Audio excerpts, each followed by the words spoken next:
Hello, thank you for volunteering to be a judge at the annual Harlandale Elementary Science Fair. This video is designed to be a brief overview of the rubric you will be using to assess each project and address some of the questions you might have prior to the day of the fair. Let's get started. When you arrive at the fair, you will be given a stack of blank rubrics, a judge number, and a list of projects assigned to you for judging. Each board will have a number displayed on a large tag located on the front right-hand corner so you can easily identify which projects you will need to judge. When you get to the board, the first thing you'll want to do is write the project number on the rubric you'll be using to judge that project, as well as your judge number. Here is a copy of the rubric you will be using as a judge. As you can see, the rubric is designed to assess 4 key areas of the scientific process. First, the student's ability to ask a testable question or problem. Next, the student's background research on their topic. Then, the results or data they gathered through conducting the experiment. And finally, their ability to use the results from their experiment to communicate a clear conclusion or answer to their question. For each category, you will be ranking the students on a scale of 1 to 5.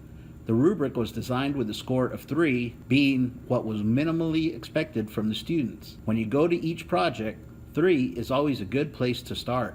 From there, you can move left or right based on how the descriptors best align to the project you are judging. Let's use an actual project to run through each category. The first category is addressing the student's ability to design and ask a testable scientific question. This project is asking the question, does a longer paper airplane fly further than a shorter one? Starting at score 3, we can see that the student meets these expectations. The question is clearly posted on the board and includes the effect of the test, the effect being the outcome. If the information did not meet all of the criteria for score 3, you would move down to score 2. Since it did, let's take a look at score 4 to see if it meets those descriptors. Looking at score 4, we can see again that the question is clearly displayed, so place the check mark there. The next descriptor is addressing the question and whether it includes the cause of change in addition to the effect. By indicating that they are going to change the length of the plane which they think will affect how far it flies, they meet the criteria. Check. An example of a question that would not include this element would be in the student only asked, will airplane A fly farther than airplane B? This question has an outcome, but does not address the cause. Now, to get a score of 5, the question itself needs to be very specific and address how the effect will be measured. It can be assumed, by using the term farther, that they'll be measuring the distance the plane travels instead of just asking, does a longer paper airplane affect how it flies versus a shorter one? As such, we can say that the question might meet this descriptor. However, one might argue that without specifically stating distance in the question, they do not meet this criteria.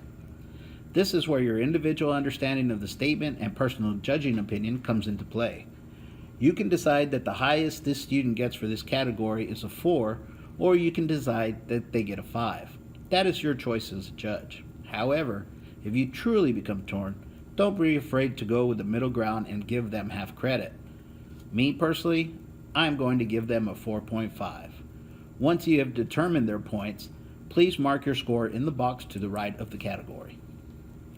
Now we move on to the research the student found on their topic. This is pretty new to our students, and only the second year we have required that they complete background research on their topic as a part of the judging process. What we are wanting from the students is to better understand the basic science behind their questions in addition to practicing simple researching skills. In the packet students use to complete these projects, they are asked to identify some key vocabulary related to their topic and to write a short paragraph explaining their learning.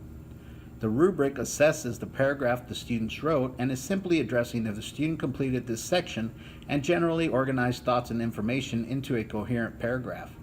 We are not too concerned with grammar and sentence structure. If you can read it, it's good.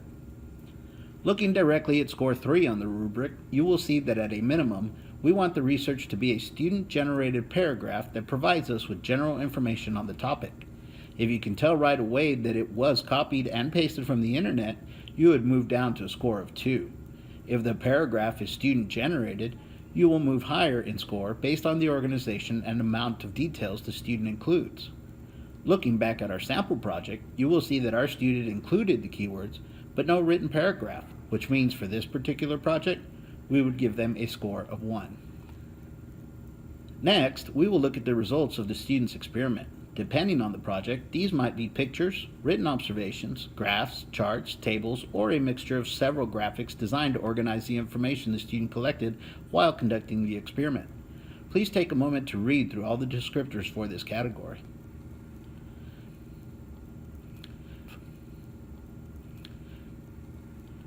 One of the first things you'll notice is that in score 3, 4, and 5, the first descriptor is the term complete, whereas in score 2, you'll see incomplete.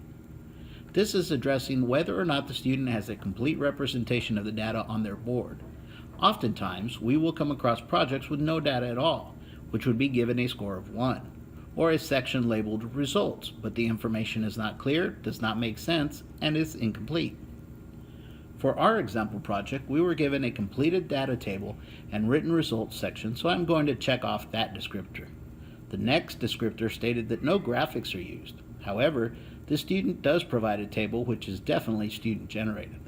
The table is completed with accurate details, and the student takes it a step farther by summarizing the results from the table in the written results section. In my opinion, this best aligns to the descriptors in score 5. So, check. Another thing to look at is the student's use of labeling for the units of measurements in their data collection. This may seem like a silly descriptor, but it is not uncommon to see projects with no units of measurement or changes from one representation to another. For example, centimeters used in one place and not in the other, or centimeters used and then feet.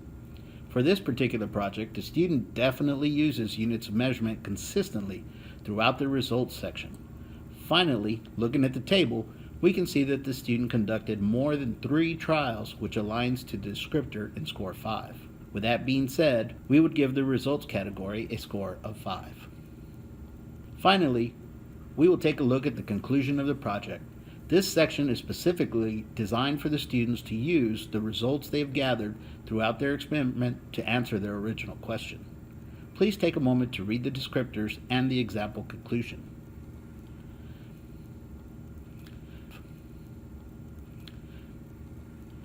The first descriptor is pretty clear.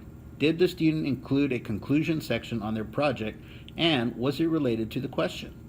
Looking at our example project, we can see that a good chunk of this project's conclusion is merely reiterating the procedures with only the last sentence referencing back to the question.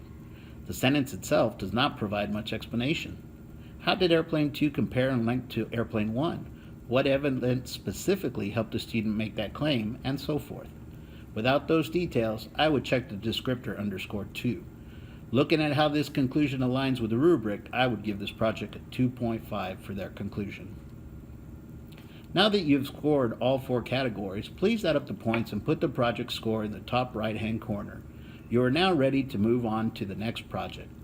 If you have any questions or worries throughout this process, we will be available on site to help you at any point.